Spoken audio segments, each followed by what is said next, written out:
welcome to Field Rose. I've had it!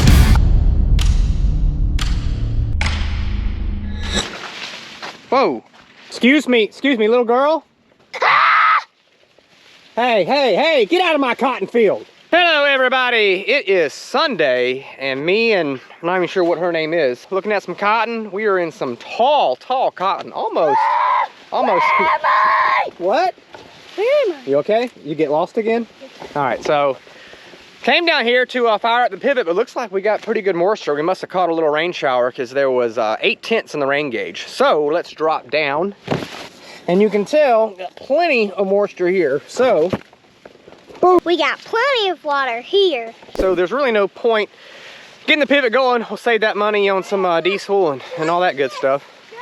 What is it? So anyways, you guys come along and let's see what we can get into. Well, it looks like we had a good gust of wind blow off our piece of tin here, but me and Jim are about to get her fixed up.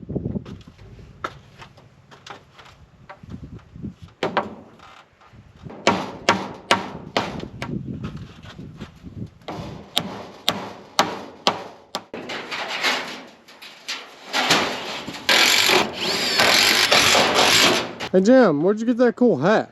Farmfocus.com. Farmfocus.com. Where'd you get your cool hat? Amatis. Nice. More power, baby.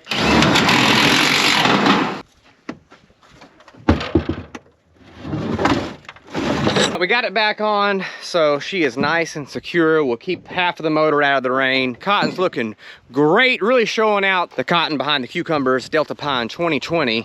She is blooming, loaded up, lots of bowls, squares, all over the plant.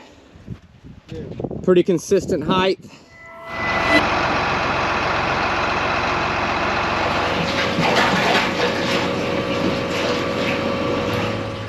Hey guys, what's up? We are spraying peanuts, which could possibly be the last time that we spray these peanuts.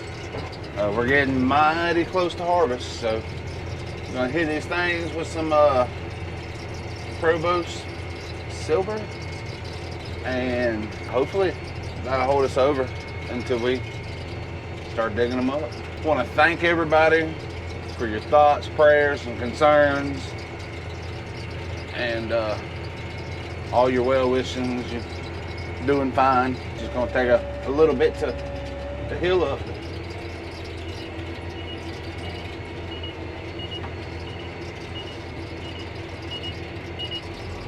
Here's another great big bottom.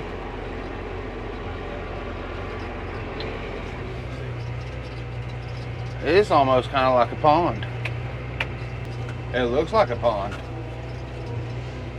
Even has ducks in it. A whole family of ducks.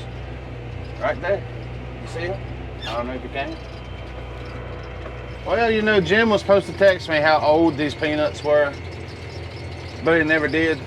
So I'm gonna go out on a limb here, and I'm gonna say they are probably about 110, 115 days old.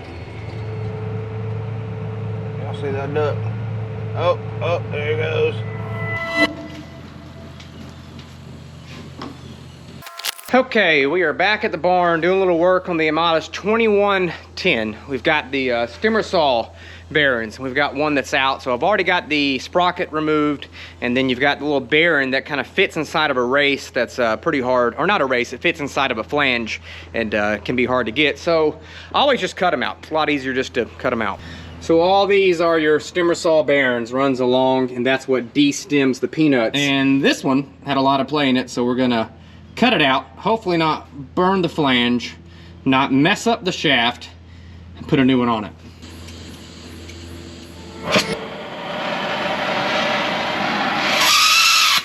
Here we go.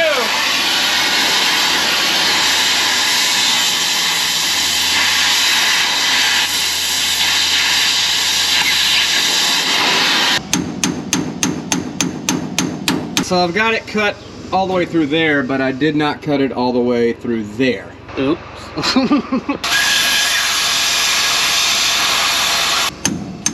Look at that. Look at that.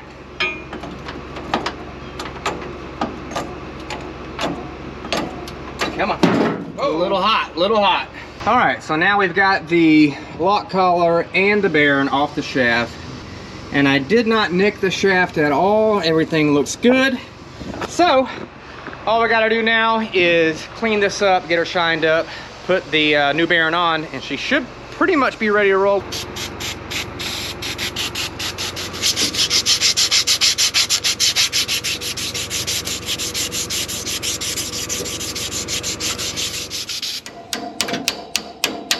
Oh yeah! This is where it gets tricky. There's Jeff spraying the peanuts. All right, I had to get Keithy to help me out. Oh, he about to take me out. All right. It's hard to balance that thing on there. Hey, I gotta find something better. You didn't say anything though. You've been fighting with that thing for 2 hours, huh? But tell him what the issue was. The wrong bearing. Wrong bearing. In the wrong box though. Yeah, I was in the bearing was in the wrong box. Yeah. Yep, you had a flat face bearing, you needed a round face bearing. Yep. Somebody put the wrong bearing in the wrong box. Yep, he said he'd take it back there. Good. I think good, because Jim's ready to carry y'all right now. Mm-hmm.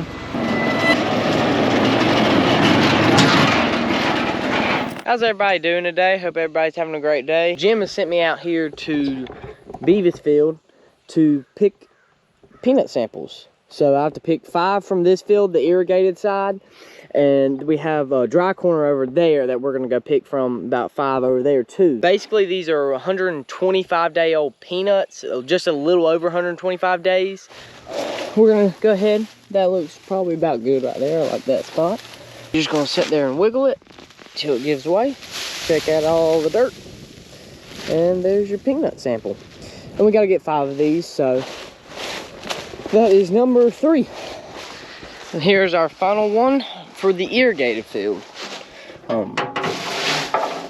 So that's our samples right there for the irrigated. I'm gonna run over to the dryland side and get some samples from the dryland. Okay, we are now in the dryland peanuts, and we're gonna pull 5 samples from here. Now, with these 5 samples, we're gonna have to keep them separated, just because these are irrigated and these are dry peanuts, so they don't get any kind of irrigation except the kind that comes from the sky.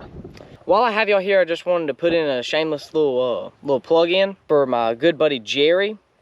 He runs an exotic goat farm, and he actually has a lot of goats for sale. He has probably some of the best stock I've ever seen. But I'm not a goat farmer, and I don't deal with a lot of goats, but he has some high quality exotic goats, and I just want to drop his number. It is 850-209.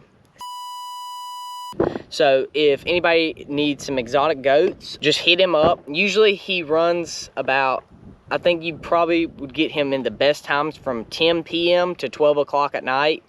That's just because he works night shift a lot of times, because he has a lot of nocturnal goats. So if anybody is in need of any kind of exotic goats, fainting goats, leopard skin goats, just hit him up. He's got a great goat selection. I just want to put him in here. But yep.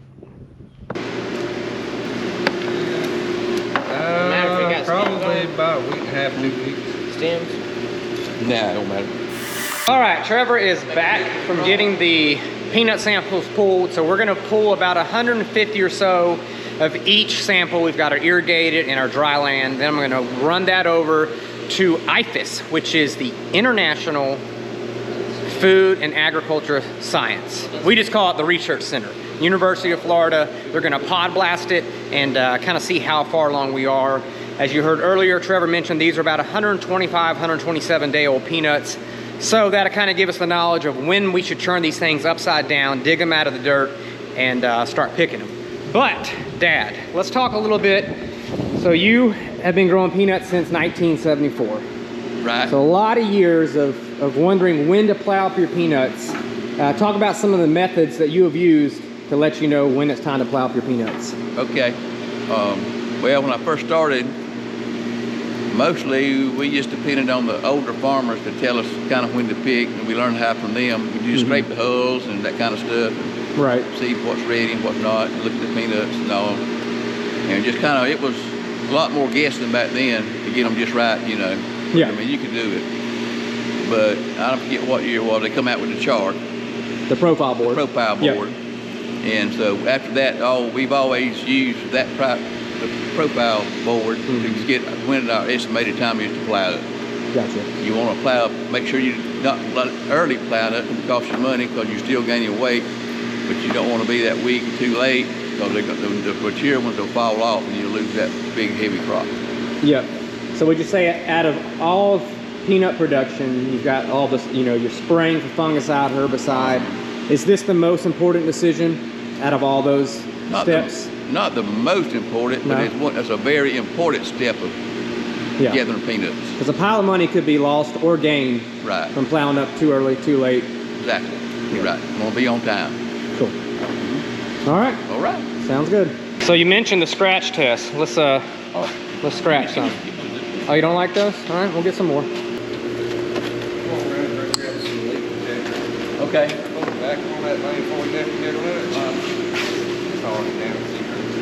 All right, you take them and you do like that right there. That's nothing. And it's nothing because it's white.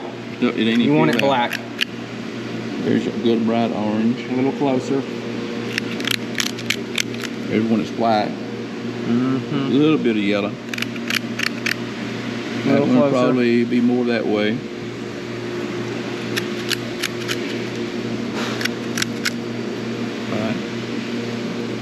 No black yet. This is probably the darkest one. Darkest one we picked right there. So my estimate will be 2 weeks. 2 weeks. But we'll check them again next week, and then the week after that, and get then we'll pinpoint our plowing up time.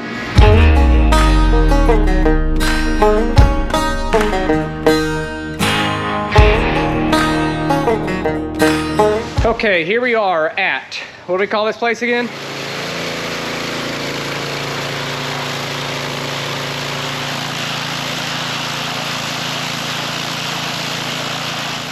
All right, so Brad has pod blasted them, and that takes the exoskeleton off. We're gonna put them on the board.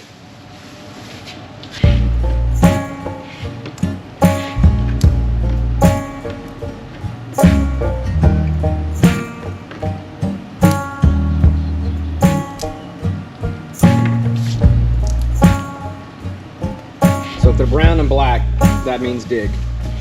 Well, yeah, and you want your brown and black to be 75%. Okay. All right, so what we got here is we've decided that we're about 40% ready, correct? And they want you at 70%. And we're at 40%. So you've got your dark, and you've got your light. All right, guys, we're back in the peanut field, and it looks like the peanuts that we just got pod blasted, they're about maybe, I don't know, maybe 17, 18 days off. Like I said, they're at around 125, 127. Usually we start digging at about 140 days or a little bit longer. So the field I'm in now, that's the very first field that we planted. This is a Florida 331s. We had a sample pulled on these. The consultants pulled the sample on these peanuts, and they came back about 14 days. So that puts us at, well, obviously, 2 weeks. That'd put us around September the 8th of plowing up peanuts. So we still got a little bit of time to get the peanut pickers all ready to roll. We got to get the shaker, digger, inverter, whatever you want to call it. Make sure she's ready to roll, which we don't really have a whole lot to do with it. It's brand new. So first year was last year running it. And we haven't even done anything to the cotton picker besides put batteries in it. So we got plenty of work to do there. So anyways, that's going to be the end of the video. Thanks so much for watching. Until the end, hope everybody is doing well. Jesus loves you guys. Keep in the field rows. See ya. Bye.